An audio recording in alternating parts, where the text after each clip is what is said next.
Graça e paz, irmãos, irmãs e amigos. Está no ar mais uma live Gotas de Orvalho. Agradecemos a Deus e a sua soberania pela oportunidade que Ele nos dá de estarmos aqui com vocês para esses momentos de meditação, de alegria e de comunhão com o Senhor. Gotas de Orvalho está à nossa disposição a partir de agora para que tenhamos momentos de edificação, de comunhão, momentos de reflexão e vamos também ter o momento da oração, um momento em que a gente pode estar diante do altar do Senhor, clamando ao seu nome em oração. Você que está chegando, que já chegou, os que vão chegar, nós abraçamos a todos, Deus abençoe, graças a Deus estamos de pé e com a convicção de que o nosso bom Deus é fiel e a sua fidelidade dura para sempre e de geração em geração é a sua fidelidade. É assim que o livro nos ensina acerca da bondade de Deus para conosco. E queremos continuar pedindo para você compartilhar a nossa live, vai divulgando, anunciando a outras pessoas que há uma live que neste horário se interessa no seu bem-estar espiritual. E certamente Deus tem uma palavra para você, uma palavra para mim, uma palavra para todos nós que estamos nesta manhã de segunda-feira diante do altar de Deus na live Gotas de Orvalho.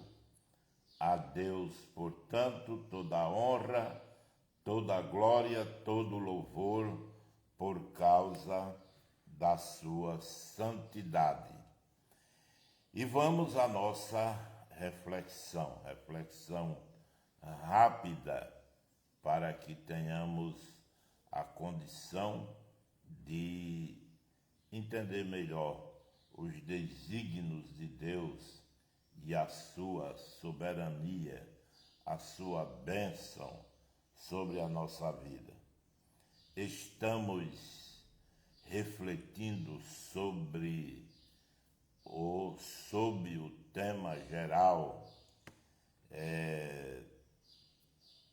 a fé que foi dada aos santos. A fé que foi dada aos santos. E aquela preocupação que a gente tem de entender que os santos que recebem a fé são super-homens, super-mulheres, são homens e mulheres que ninguém toca, que a doença não aparece, que a morte não prevalece. É bem verdade que essas coisas são passageiras, até a própria morte. Na existência, na história de quem recebe a fé que foi entregue aos santos, essas coisas passam, todas elas passam, mas elas são reais na vida de quem também recebe a fé que foi entregue aos santos. E a gente resolveu refletir sobre o testemunho de algumas pessoas que receberam a fé mas tiveram as suas dificuldades e os seus problemas. E até hoje a gente vem nessa caminhada, nessa preocupação em demonstrar através de fatos, de histórias verídicas, a história bíblica, que chama nossa atenção para esses detalhes e esses lances na vida de homens e mulheres que foram antes de nós exemplos de fé e de gratidão ao Senhor. E nós estamos vendo a história de José e agora a história já nos leva a bem próximo à saída de José da prisão para governar o Egito. Ele saiu da prisão para governar o Egito. Saiu para interpretar o sonho de Faraó, mas ali foi a antessala da sua ascensão ao domínio na terra do Egito. E já temos lido aqui, a partir do versículo 9 do 41 do livro de Gênesis, quando o copeiro-chefe lembrou-se de José. E vocês se lembram que o copeiro-chefe esteve preso e José interpretou o sonho que ele teve na prisão e aconteceu da mesma maneira que José interpretou. E José lhe pediu: olha, quando você estiver em seu posto, tiver alcançado a sua vitória, se lembre de mim, fale de mim a Faraó e diga que eu estou aqui, mas eu estou aqui por causa da minha inocência, eu não pratiquei crime nenhum.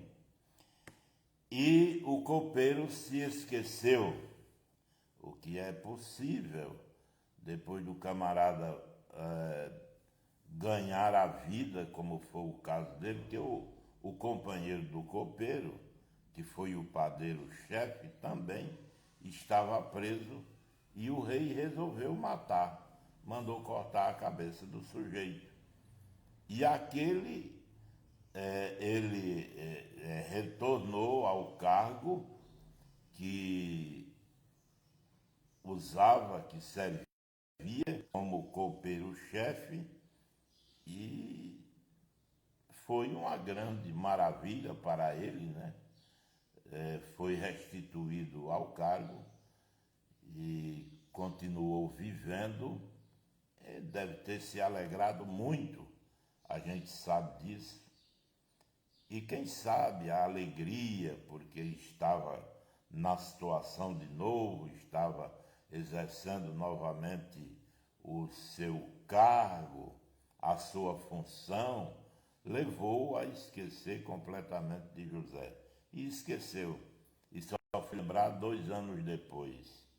E isso porque quando viu a preocupação de Faraó, ele lembrou-se de José. E aí a gente já leu aqui o texto quando ele disse para Faraó: eu agora recordo as minhas ofensas. É uma maneira das pessoas falarem: agora me lembro das minhas ofensas, me lembro dos meus pecados. E aí contou a Faraó que tinha tido esse sonho, ele e o companheiro dele, e José tinha interpretado, e as coisas tinham acontecido de acordo com a sua interpretação.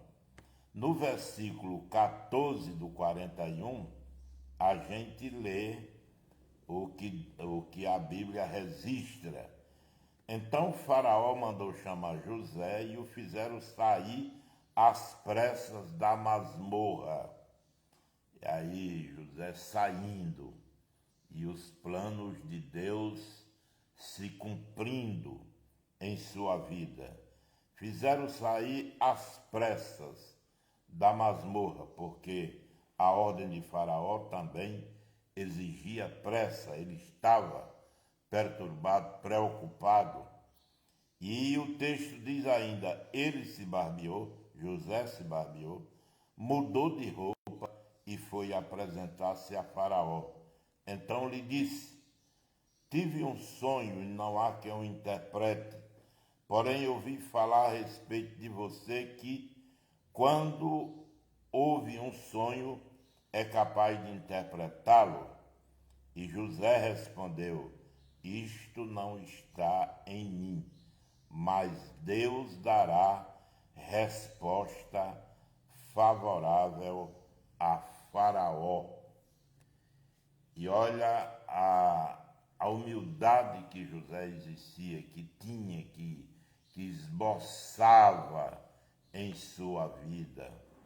Ele teria dito ao copeiro e ao padeiro, as interpretações das coisas difíceis elas pertencem ao nosso Deus. E aqui novamente José repete a Faraó, olha, Deus é quem faz isso, é quem manifesta, Deus é quem declara, é quem interpreta, é quem dá luz, Deus é quem revela as coisas que ele acha conveniente revelar. José não se coloca aqui o Senhor agora falou com a pessoa certa. Realmente eu sei, eu já interpretei alguns sonhos e deu tudo certo. Os sonhos que eu interpretei, todos eles deram certo. José não fez isso. Ele recorre novamente ao conhecimento que tinha de que somente Deus podia revelar aquele tipo de coisas, porque não era uma coisa também fácil de se entender. Deus é onisciente e conhece todas as coisas, e José conhecia bem a pessoa de Deus. Duas coisas ele conhecia bem, a pessoa de Deus e a sua própria pessoa. Normalmente a gente quer que a nossa pessoa se adiante nas coisas com o argumento de que conhece a Deus. Mas quem conhece a Deus não entra por esse caminho. Que eu sou, eu fiz, eu faço, eu tenho, eu sei, eu conheço. Nada disso. Deus, nunca esqueçamos, irmãos e irmãs, Deus é quem está no controle de todas as coisas. E a gente, nesses últimos dias, está cansado, enjoado de ouvir esse refrão: Deus está no controle das coisas. Mas se Deus está no controle das coisas, e Ele está, por que é que a gente procura se adiantar? Por que é que a gente pensa que pode, que tem, que eu orei, eu ouvi, eu vi, eu senti, eu tenho, Deus me deu, Deus fez isso comigo e com aquilo? Acaba com isso, deixa isso para lá, deixa Deus comandar, deixa Deus fazer como Ele entende, porque Ele entende muito bem, Ele sabe muito mais do que nós. Nós todos reunidos, Ele ainda sabe mais. José tinha esse cuidado especial. O sonho de Faraó era tão forte, tão real, que perturbou o homem, que o homem ficou perturbado, não sabia a interpretação, mas sabia que aquele sonho era no mínimo esquisito. 7 vacas magras engolindo 7 vacas gordas e continuavam do mesmo jeito. 7 espigas cheias engoliam 7 espigas mirradas, secas, murchas. Aliás, as murchas engoliam as cheias e continuava o mesmo jeito, o mesmo aspecto. Era muito esquisito aquilo. E Faraó ficou preocupado, ficou perturbado e ninguém pôde interpretar. E ele foi procurar José, a quem o homem disse que tinha interpretado o sonho deles lá na cadeia, lá no cárcere. E ele veio cheio de esperança. E ele disse: dizem que você interpreta. José disse: não, mas Deus. Olha, Faraó, era como se ele dissesse: Deus está no controle da história. Deus está no controle da história dos povos, das nações. Ele está no controle da história das pessoas e, portanto, dará resposta favorável a Faraó. A resposta virá, disso José sabia. Então, quanto a nós, é descansar em Deus, descansar na sua graça, na sua misericórdia, descansar na sua benignidade, descansar no seu amor, na sua graça, graça bendita, graça benfazeja. É o que devemos fazer e deixar que Ele continue fazendo o que Ele tem que fazer, não ignorando por que é que Deus é bom e por que é que não faz isso. E disse que um pastor foi perguntado por um ateu por que era que Deus não matava Satanás, se ele podia mais do que Satanás. E o pastor disse: é porque se ele matar Satanás, ele vai deixar muita gente órfã, ou órfã, vai deixar muitos órfãos, indicando que Satanás tem muitos filhos. Eu não daria uma resposta dessa, mas valeu para o homem que não estava entendendo como é que Deus faz as coisas.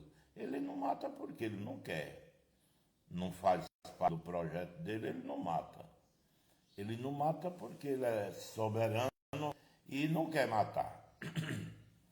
Não é projeto dele andar matando todo mundo e toda coisa que encontra. Aí matar Satanás. Não tem sentido. Ele não quer, ele não faz. Essa é que é a grande verdade. Vamos então orar, vamos buscar a presença do Senhor, vamos estar diante do seu altar através da oração. Meu irmão e minha irmã, levante assim a sua mão e vamos orar ao Senhor. Nosso Deus, nosso Pai, nós temos a convicção de que o Senhor está no controle das coisas, da história de cada um de nós. Nós temos a convicção de que o Senhor é quem desvenda os mistérios que estão nos envolvendo. Nós não sabemos, nós não temos como dar explicações, não temos como saber ao certo de determinadas coisas que bem que gostaríamos de saber, mas não temos como. Mas o Senhor está no comando de todas as coisas. Ajuda-nos a acreditar nesse jargão religioso que torna-se, na verdade, uma realidade. O Senhor está realmente no comando de todas as coisas. Ajuda-nos a acreditar nisso, Senhor, e a estar tranquilos com isso, porque o Senhor está trabalhando, realizando, fazendo, para que assim o teu povo seja grande e ricamente abençoado, pois tu és fiel, tu és o Senhor. Abençoe cada irmão, cada irmã que neste momento ora conosco, os que estão enfermos, necessitados, guarda, Senhor, e enche da tua graça, repreende toda perturbação, todo mal, toda enfermidade, toda doença. Deus de toda bondade e de toda verdade, ouve-nos quando clamamos. É assim que a tua palavra nos assegura, pois o Senhor ouve quando clamamos. Estamos diante do teu altar e por isso queremos pedir ao Senhor e aguardar com alegria e com paciência as coisas que tu tens o projeto de realizar. Nós te pedimos, Santo Deus, nós te bendizemos, nós te agradecemos e te louvamos por causa de Jesus, o teu Filho amado, que vive e reina para todos sempre. Amém, meu Deus. Amém, meu Deus. Amém. Deus abençoe a cada irmão, a cada irmã, as famílias, os homens e as mulheres que acreditam na sua misericórdia e na sua bondade. Que o nome do Senhor seja exaltado e crido por todos nós que confessamos a sua santidade. Um abraço a todos e a vitória é nossa pelo sangue de Jesus. É desse jeito.